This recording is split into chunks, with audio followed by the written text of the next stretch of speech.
여야는 설 연휴 내내 부동산 다주택자 규제를 두고 정면 충돌했습니다. 오늘 두 분과 설 민심 종합해 보겠습니다. 최창렬 용인대 특임 교수, 김철현 전 국회 정책연구위원 나오셨습니다. 어서 오십시오. 안녕하십니까? 안녕하세요. 어서 오십시오. 설 연휴 주로 나왔던 내용은 이제 부동산 관련된 내용이었어요. 특히 이재명 대통령 과거에도 SNS 자주 사용했는데 이번 설 연휴에는 더더욱이나 많이 활용을 했던 걸로 보입니다. 특히 장동혁 대표와의 부동산 관련 설전이 좀 이어지고 있는데 어떻게 보셨는지 먼저 듣겠습니다. 근데 서로 뭐 생각이 다르니까 네. 논쟁할 수도 있고 그런데 특히 야당이 문제 삼는 게 단순한 내용보다도 왜 SNS를 이렇게 빈번하게 하느냐 이 얘기에 많이 집중되어 있는 것 같고 특히 이게 다주택자에 대한 여러 가지 이제 메시지가 나오다가 이제 장동혁 대표와 이재명 대통령 간에 서로 여소채냐 여소채를 어떻게 해라 이런 얘기 그리고 이제 이재명 대통령은 분당 순회동에 집이 있잖아요. 그 아파트 팔아라 뭐 이런 논쟁으로 가고 말았어요. 저는 이 논쟁의 핵심은 결국 그겁니다. 다주택자들 집을 내놓으라는 얘기 아니에요. 다주택자들 집을 내놓고 만약에 여러 가지 세제라든지 제도적으로 볼 때 그러한 것들을 불리한 제도임에도 불구하고 뭐 그런 이제 설계를 하겠다는 건데 그 정책적인 디자인을 하겠다는 건데 그럼에도 불구하고 내가 다주택을 가지고 있으면서 나중에 경제 이익을 취하겠다. 그건 뭐 아무도 말릴 사람이 없어요. 자본주의 사회에서 법치 국가에서 법률과 제도가 그 허용하는 범위 내에서 갖고 있겠다는 거 아무런 문제가 없습니다. 그걸 얘기하고 있는 거거든요.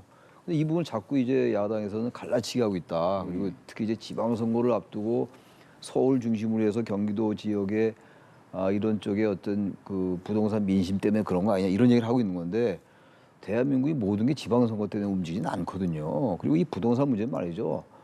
계층과 그리고 어떤 지역에 관계없이 정말 모든 사람에게 관심이에요. 특히 특정 지역의 아파트 가격이 높은 거 우리가 다 아는 거 아니겠어요? 지금의 핵심 뭐 주제는 그건 아니겠습니다만 근데 그런 부분들에 대한 다층적인 문제들이거든요. 그런 문제에 천착을 해야 되는데 전혀 좀 다른 쪽으로 가는 것 같고 대통령이 그런 메시지를 내면서 자꾸만 공론화되는 것이고 그 문제가 자꾸 제기되는 거거든요.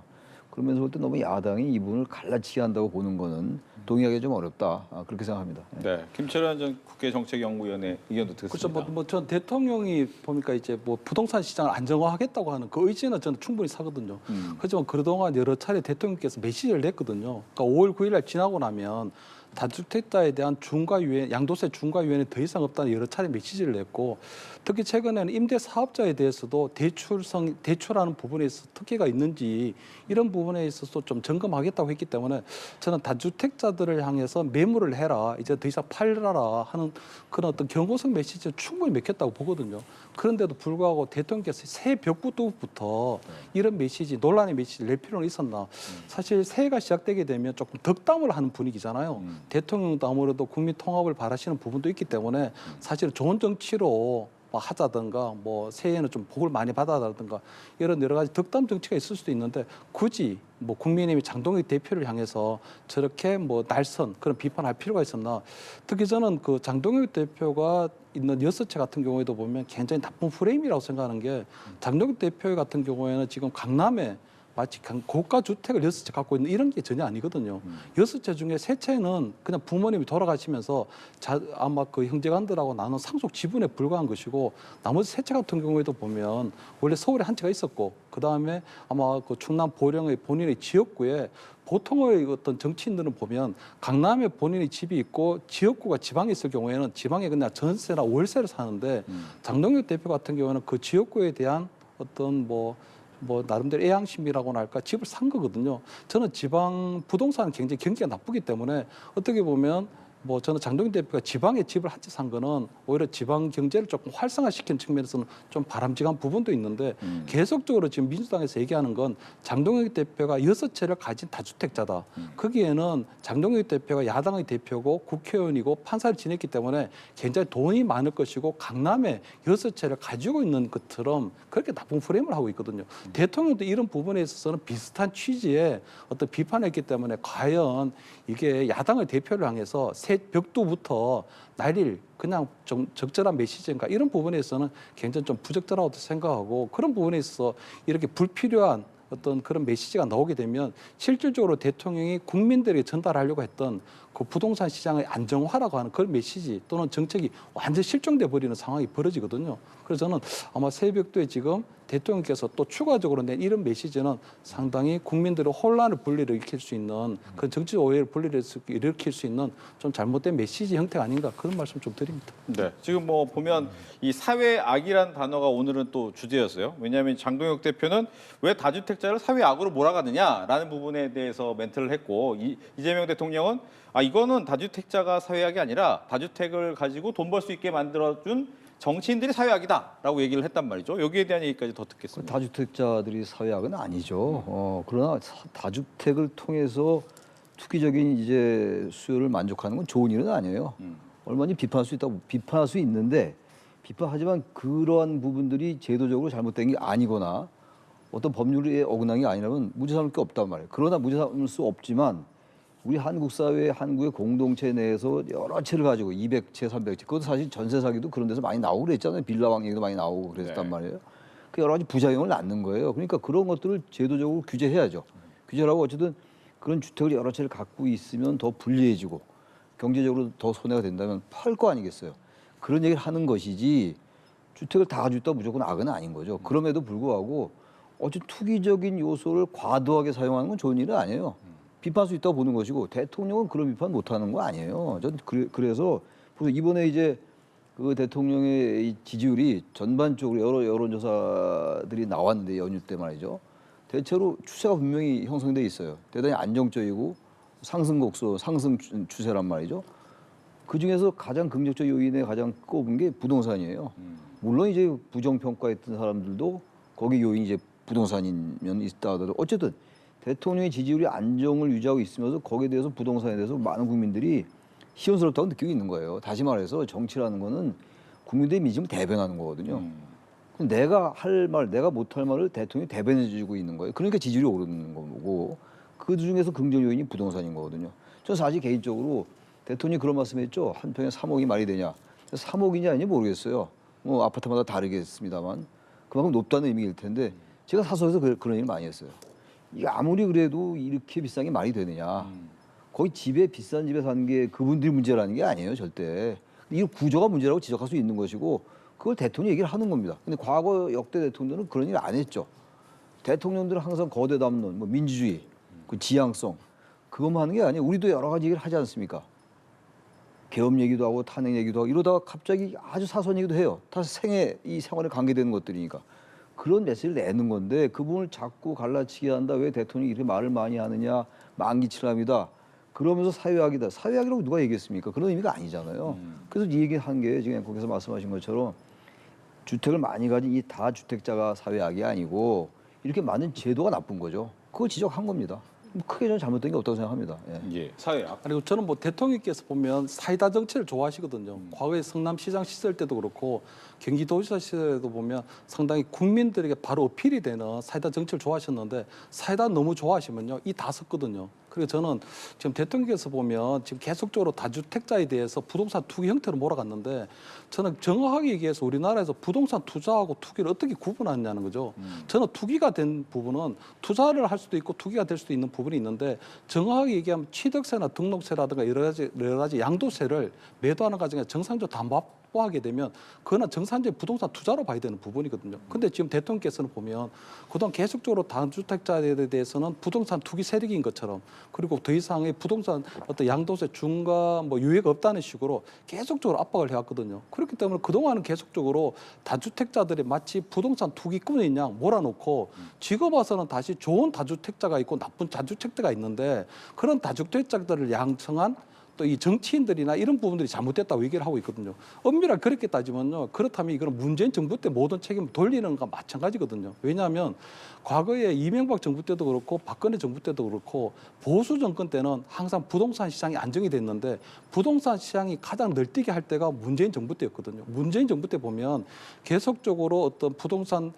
다주택자에 대해서 어떤 사회 악인 것처럼 하는 바람에 굉장히 많은 부동산 정책이 쏟아졌고 그때마다 부동산 가격이 치솟았거든요. 그렇기 때문에 아마 그때 MZ세대라든가 우리 젊은 신혼부부들이 보면 그때 영끌로 그냥 영혼까지 끌어다가 집을 사고 하는 그런 사태가 벌어진 부분이 있거든요. 그렇다면 지금 대통령께서 얘기하는 다주택자에 대한 어떤 사회학이라든가 투기꾼 세력을 몰아가는 부분들은 결국은 본인의 전임 정권이었던 문재인 전 대통령에 대한 비판이 되는 부분인데 과연 그걸 또 인정하고 있는 건 아니잖아요. 거기다가 대통령의 메시지도 계속적으로 지금 왔다 갔다 하는 게 보면 그동안은 보면 다주택자들이 문제인 것처럼 하다가 지금은 다주택자에 대한 문제라기보다는 그런 다주택자를 양산한 제도의 문제를 해버리면 이거는 도대체 대통령께서 얘기하는 부분이 다주택자들을 문제로 삼으려고 하는 것인지 아니면 제도에 대한 부분을 얘기하려고 하는 것인지 그런 부분들에 대한 메시지가 이렇게 오락가락하게 되면 계속적으로 혼란만 벌어질 수밖에 없는 부분이 있거든요. 그렇기 때문에 저는 더 이상 이제 대통령의 메시지는 안 나왔으면 좋겠다. 왜냐하면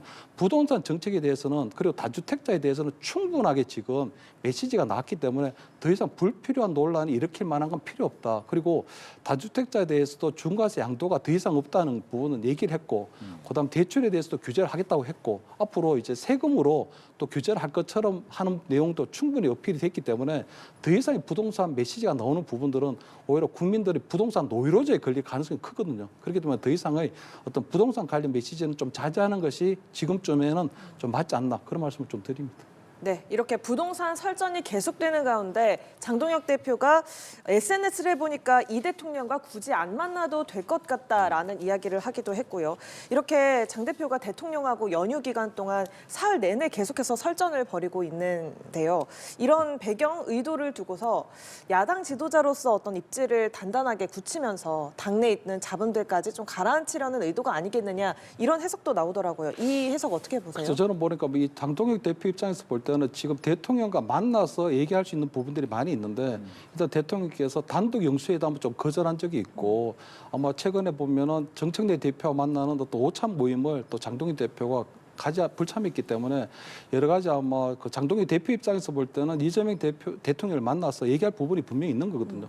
하지만 아마 최근에 SNS 어떤 뭐 부동산 메시지를 보고 아마 대통령하고 직접적으로 만나지 않더라도 왜냐하면 서로가의 입장이 너무 양극단이 가 있는 부분이 있거든요. 그렇기 때문에 아마 저는 장동혁 대표가 부동산 정책에 있어서만큼은 아마 대통령을 만나서 어떻게 뭐 충원이라든가 조언을 드릴 만한 상황이 안 되다 이렇게 좀 판단하시는 것 같고 다만 장동혁 대표가 보면 야당의 대표들은 보면 대통령과 대립각을 세우면서 정치적 존재감을 키우는 부분이 있거든요. 예. 과거 이재명 대통령도 민주당 대표 시절에 보면 윤석열 전 대통령과 계속적으로 어떤 영수회담을 요구한다거나 또는 특검을 한다거나 또는 뭐 탄핵을 한다거나 하는 형태로 해서 대통령과 대립각을 세우면서 그 반사적으로 야당의 대표들이 존재감을 키우는 부분이 있었기 때문에 저는 장동혁 대표도 그런 부분들은 나름대로 조금 의식을 하고 있지 않을까. 특히 아마 이재명 대통령의 어떤 국정 운영에 대해서 분명히 굉장히 많은 국민들께서도 불만을 가진다거나 이 부분에서는 뭐 잘못됐다고 생각하는 부분이 있기 때문에 그 지점을 전 장동혁 대표가 분명하게 좀 대변을 해야 될 어떤 야당 대표로서의 어떤 입장이 있기 때문에 아마 그런 부분에 있어서 저는 지금 나름대로 뭐 이재명 대통령과는 대립각을 세우고 있는 부분이 아닌가 뭐 저는 그렇게 보입니다. 네, 안 만나도 될 것 같다라고까지 이야기를 하는 건 어떤 이런 대립각을 통해서 존재감을 키우려는 의도다라고 볼 수가 있겠습니까?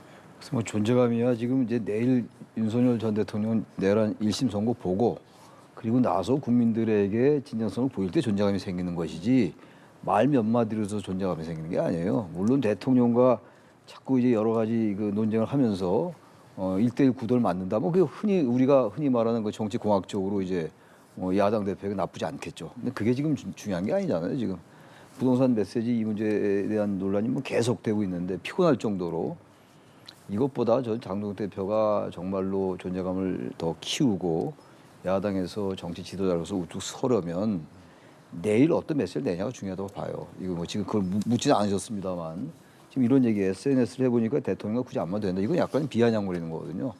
대통령과 만나야죠. 그럼 왜 그전에 이렇게 만나자고 얘기했습니까? 그리고 사실 최근에 며칠 안 됐는데 설 연휴 시작되기 직전이었잖아요. 대통령과 여야 대표 오찬이 결정돼 있었는데 여러 가지 이유는 되고 있습니다만 그걸 일방적으로 파기한 게 누구예요? 야당 대표 아닙니까? 근데 이제 와서 SNS를 해보니까 이거 안 해도 된다. 자신의 그런 행동을 합리화하는 게 아니냐라는 그런 오해를 받을 수밖에 없어요.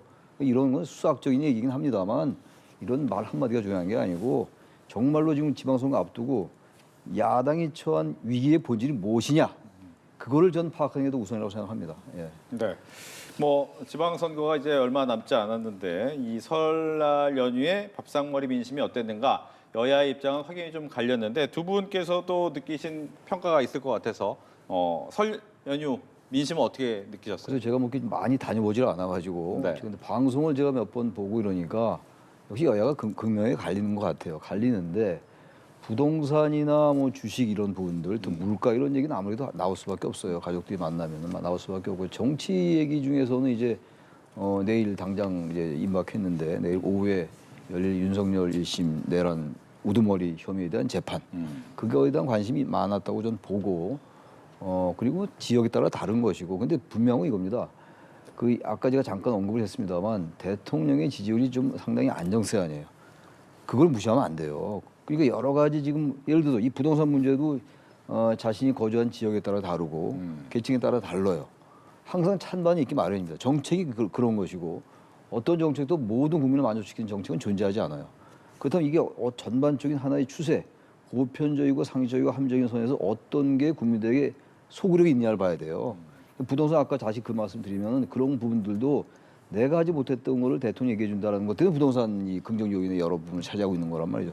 마찬가지예요. 그러니까 이 민심도 야당이 여러 비판을 합니다만 여당도 물론 야당을 비판을 이렇게 합니다만 기본적으로 대통령의 지지율이 견고하다는 거 이 부분을 적시할 필요가 있다고 생각합니다. 네. 네. 설 민심의 평가. 뭐 저도 뭐 전반적으로 이재명 어떤 정부에 대한 기대감이 굉장히 높았던 건 맞는 걸로 보이거든요. 특히 또 지난 뭐 윤석열 정부 때 보면 탄핵되고 또 실패한 정권이기 때문에 아마 이재명 정부는 조금 잘해줬으면 하는 그런 기대감들도 충분히 좀 반영돼 있다고 보이고요. 특히 아마 그 최근에 보면 개미 투자자들이 어쨌든 환호하는 그 코스피 5천 시대도 열었고 또 부동산 시장도 보면 매물이 나오고 나름대로 부동산 시장도 좀 안정화되는 부분이 있기 때문에 아마 그런 부분들도 저는 국민들의 기대가 좀 많이 있다고 보이거든요. 다만 저는 대구 출신인데 보면 TK에서도 보면 국민의힘이 좀 너무 못한다.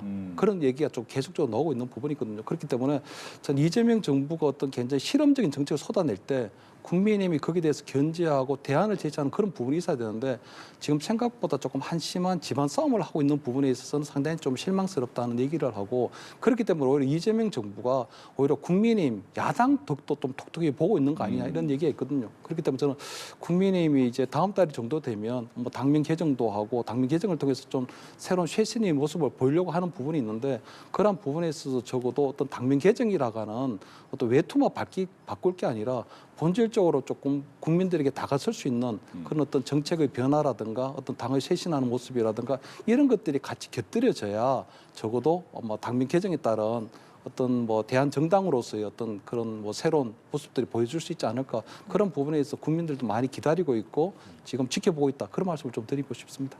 네, 설 밥상머리 민심 짚어봤고요. 이번에는 국민의힘 당면 개정 내용도 짚어보도록 하겠습니다.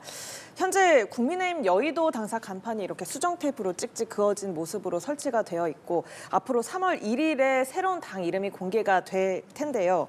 지금은 새 당면 후보가 2개로 압축되어 있는 상황이지요. 지금 민주당에서는 근본적인 변화가 없는 당명 개정은 호박의 줄긋기다라고 비판을 하고 있는데 어떻게 당명을 바꾸면 쇄신의 발판이 될 거라고 기대하십니까? 그래서 원래 지방선거 이전에 당면 개정을 하는 건 조금 위험하거든요. 왜냐하면 국민들 사이에 특히 유권자들한테는 국민의 힘이라고 하는 그 브랜드가 어느 정도 각인이 돼 있기 때문에 예. 지방선거에 괜히 당면 개정을 잘못하게 되면 유권자들이 굉장히 혼란을 느낄 수 있는 그런 상황인데 저는 국민의힘이 그래도 지방선거를 앞두고 당면 개정이라고 하는 나름대로 특단의 대책을 좀 고민하고 있는 걸로 보이거든요. 다만 저는 아마 민주당에서도 그런 뭐 얘기를 하고 있지만 적어도 국민들에게 다가설 수 있는 부분이 되려면 당면 개정을 하려면 적어도 과거와의 절연이 돼야 되는 부분이 있거든요. 어쨌든 국민의힘이 비상계엄에 대한 또는 탄핵에 대한 정치적 원죄가 있기 때문에 저도 비상계엄하고의 어떤 단절, 탄핵하고의 어떤 절연 그렇다면 윤석열 전 대통령과의 어떤 절연, 과거와의 절연이 좀 이어져야 그래도 새로운 당명에 대한 어떤 기대감이 국민들에게 좀 어필이 되지 않을까.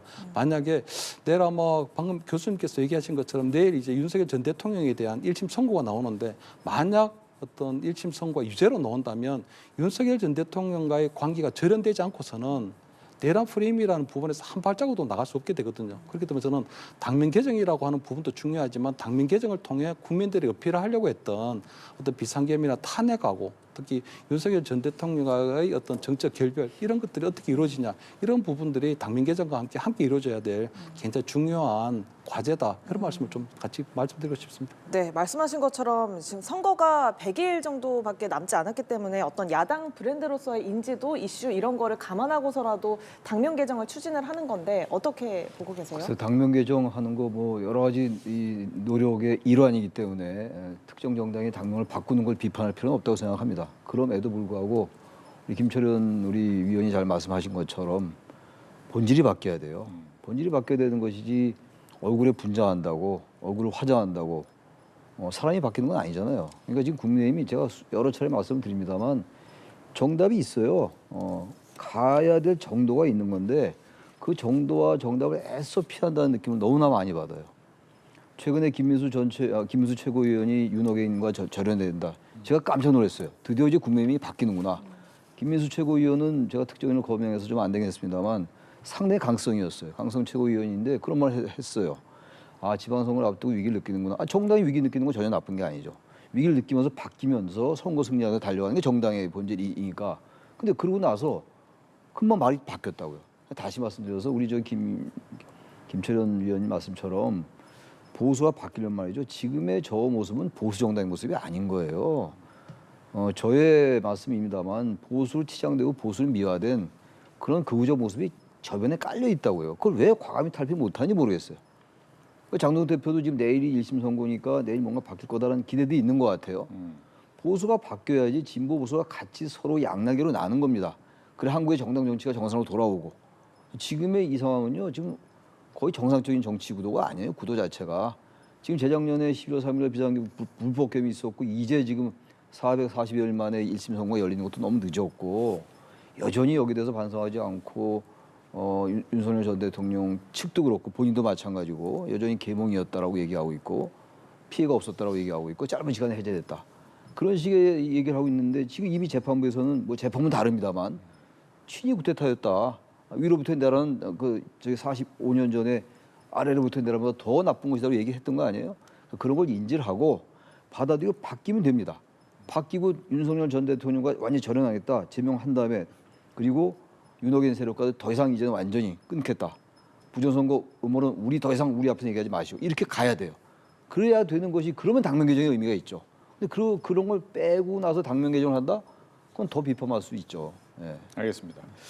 끝으로 이제 송영길 전 더불어민주당 대표 2심에서 무죄 판결이 나온 이후에 물론 3심이 남아 있긴 합니다만 이제 본인은 인천 계양구로 이사하겠다. 본인의 과거 지역구죠. 그리고 나서 아마 복당도 하고 출마 다음에 이제 보궐선거 출마 가능성도 얘기를 하고 있는데 이 가능성에 대한 얘기도 듣겠습니다. 송영길 의원이 당시 이제 이재명 대통령에게 자리를 양보했던 거였잖아요. 지역구였죠. 네. 지역구를 양보했단 말이에요. 계양을. 그리고 송영길 전 의원은 지금 계양을 해서 5선을 한 사람이에요. 그리고 나서 이번에 무죄가 됐으니까 뭐 대법원에서 다시 완전히 파기환송을 하겠어요. 뭐 별 그런 가능성 없어 보이는데 그렇다면 계양을에 대해서 자신이 갈 명분이 있겠죠. 지금 거기 이제 청와대 김남준 대변인 얘기가 있었는데 아마 이거 여권 내에서 정리가 될 겁니다. 그런데 정리가 될 텐데 송영길 전 의원으로서는 뭐 여기 갈 명분도 있고 아마 대통령이 요구할 수 있을 겁니다. 아마 그건 여권 내의 공학적인 문제니까 선거 공학적인 문제긴 합니다만 크게 이상한 행태는 아니다라고 보여져요. 일단 무죄가 나왔으니까 무죄가 안 나왔다면 이런 얘기 자체가 성립이 안 되는 것이긴 합니다만 네. 자신의 지역구였고 거기에서 대통령이 양보했고 자신이 가겠다고 하는데 그걸 누가 그렇게 말릴 명분이 있을까요? 알겠습니다. 예. 저도 뭐 굉장히 동감을 하고요. 당연히 뭐 송영길 전 대표가 보면 이재명 대통령에게 지역구를 양보했고 아마 이재명 대통령 입장에서 볼 때는 거기에서 재보궐선거가 됐기 때문에 아마 헌정사에서 이 한 국회의원에 대해서 2번의 체포동의안이 처리된 건 처음이거든요. 그렇기 때문에 아마 이재명 대통령 입장에서 볼 때 여러 가지 대장동의라든가 대북송금이라 여러 가지 아마 체포동의안이 들어올 때 구속을 면하고 대권 후보로 될 수 있었던 이유가 송영길 전 대표에 대한 어떤 통큰 양보가 있었기 때문에 사실 민주당이나 이재명 대통령은 송영길 전 대표에 대한 어떤 정치적 빚이 있다고 봐야 되거든요. 그렇기 때문에 아마 나름대로 저는 이해할 수 없는 판결이긴 하지만 왜냐하면은 그 어떤 돈 봉투를 주고받았던 여러 가지 부분들은 유죄가 분명한데 다만 그 과정에서 증거 수집 과정이 위법했기 때문에 무죄라는 부분이거든요. 그렇기 때문에 좀 이해할 수 없는 판결이긴 하지만 그렇더라도 송영길 전 대표가 만약 복당을 하고 정치적 명예회복을 한다고 한다면 저도 민주당에서는 송영길 전 대표에게 대해서 어떤 기회를 주지 않을까, 정책 기회를 주지 않을까, 뭐 그런 식으로 당연히 뭐 정리가 되지 않을까 이렇게 뭐 저도 생각합니다. 네, 여기까지 듣도록 하겠습니다. 지금까지 최창렬 용인대 특임 교수, 김철현 전 국회정책연구위원과 정치권 이야기 나눠봤습니다. 고맙습니다.